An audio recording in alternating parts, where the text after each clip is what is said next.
Le rôle du notaire, c'est de s'assurer de la parfaite régularité de la transaction immobilière, de s'assurer en tout cas que quand vous êtes propriétaire, votre titre de propriété ne sera jamais remis en question. Et puis le rôle du notaire aussi, c'est de collecter des impôts pour l'État, notamment les frais de mutation, également les frais de succession, etc. Les frais de notaire, alors on devrait dire surtout les frais de mutation, parce que les notaires aiment bien rappeler le fait que les frais de notaire, ce sont 80 à 85% de taxes qui partent pour l'État, pour le département, pour la région, etc. Donc ce qui revient dans la poche d'une étude notariale, c'est grosso modo 1% du prix de vente du bien. Donc les frais de notaire ou les frais de mutation, c'est entre 7,5 et 8% dans l'ancien et entre 2,5 et 3% dans le neuf. Les frais de notaire sont payés par l'acquéreur. C'est lui qui paye les frais de notaire. Alors, dans la plupart des cas, c'est ce qui va se payer. Donc, les frais de notaire vont s'imputer sur le prix de vente. Alors, ce qu'il faut savoir, c'est que de temps en temps, et c'est très rare, ça peut être le vendeur qui paye les frais de notaire. À la demande de l'acquéreur, bien sûr. Donc, il faut qu'il y ait un accord qui soit trouvé entre vendeur et acquéreur. Le vendeur peut peut payer les frais de notaire. Alors dans ce cas-là, on va bien sûr gonfler le prix de vente du montant des frais de notaire correspondants. Et c'est pour permettre surtout à l'acquéreur, dans le cadre de, quand il fait un emprunt immobilier, de pouvoir emprunter grosso modo la totalité du capital dont il aura besoin auprès de la banque. Alors il y a plusieurs solutions pour choisir un notaire. La première, c'est la moins recommandable à mon sens, c'est de regarder dans les pages jaunes ou d'aller sur le site notaire.fr ou de regarder également les avis Google si vraiment vous n'avez aucune idée sur quel notaire choisir. La deuxième option, c'est de consulter votre entourage, votre famille, vos proches qui, à un moment donné, auront eu forcément un contact avec un notaire. La troisième option, et que peut-être je vais privilégier, c'est de contacter finalement un agent immobilier, parce que par définition, un agent immobilier est en contact permanent avec les notaires et donc l'agent pourra vous dire quels sont finalement les notaires les plus performants sur votre secteur. Ça peut être également le notaire de famille, le notaire qui a fait les successions, qui a fait des ventes dans la famille. Quel que soit le notaire qui sera retenu, ce qui est important, c'est qu'il y ait une vraie relation de confiance qui s'établisse avec le notaire.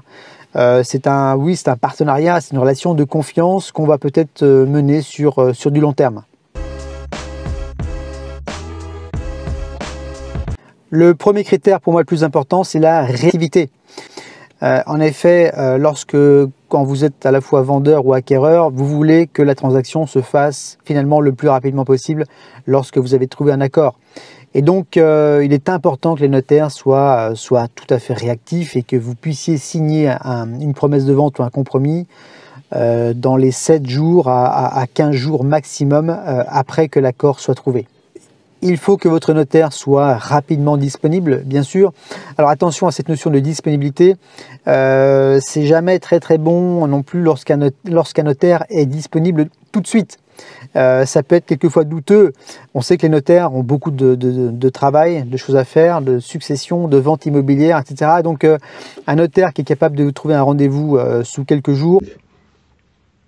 Le troisième facteur, je dirais que c'est l'aspect un petit peu, c'est l'attitude et c'est l'aspect un petit peu moderne du notaire. C'est vrai qu'on a souvent on a quelques notaires qui sont un petit peu old school, comme je dirais, et puis d'autres qui sont beaucoup plus modernes, digitalisés en quelque sorte. Donc, bon, moi j'aurais tendance à privilégier le deuxième type de notaire, ceux qui sont vraiment à la page en tout cas, et qui ne vont pas vous demander par exemple de signer 40 ou 50 pages en 2021.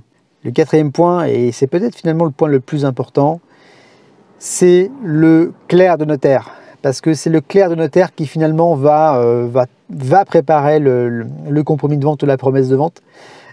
Donc c'est bien d'échanger avec le clerc de notaire, de s'assurer que le clerc il est réactif, il est disponible aussi et que tout se passe bien avec lui.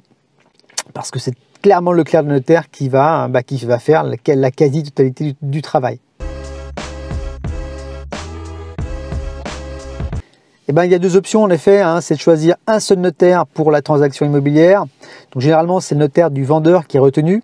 c'est là où se fera la signature du compromis ou la promesse de vente.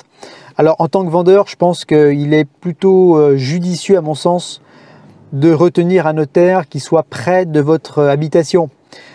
Pourquoi? Parce que il connaît le secteur, il connaît certainement la résidence, peut-être qu'il a déjà des pièces relatives, des pièces de la copropriété, peut-être le titre de propriété. Donc voilà, je pense qu'il faut, en tant que vendeur, je pense que c'est pas mal de choisir un notaire qui soit localisé proche de là où vous vendez.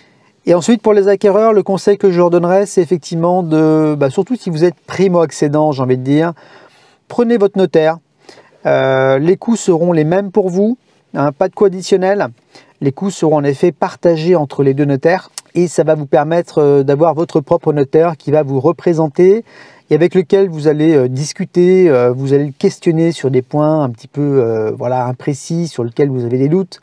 Et ce qui est pas mal non plus, c'est que le notaire acquéreur, prenez un notaire qui ne connaît à la limite pas le secteur, pas le quartier, peut-être même pas la ville. Donc il aura un regard un petit peu extérieur.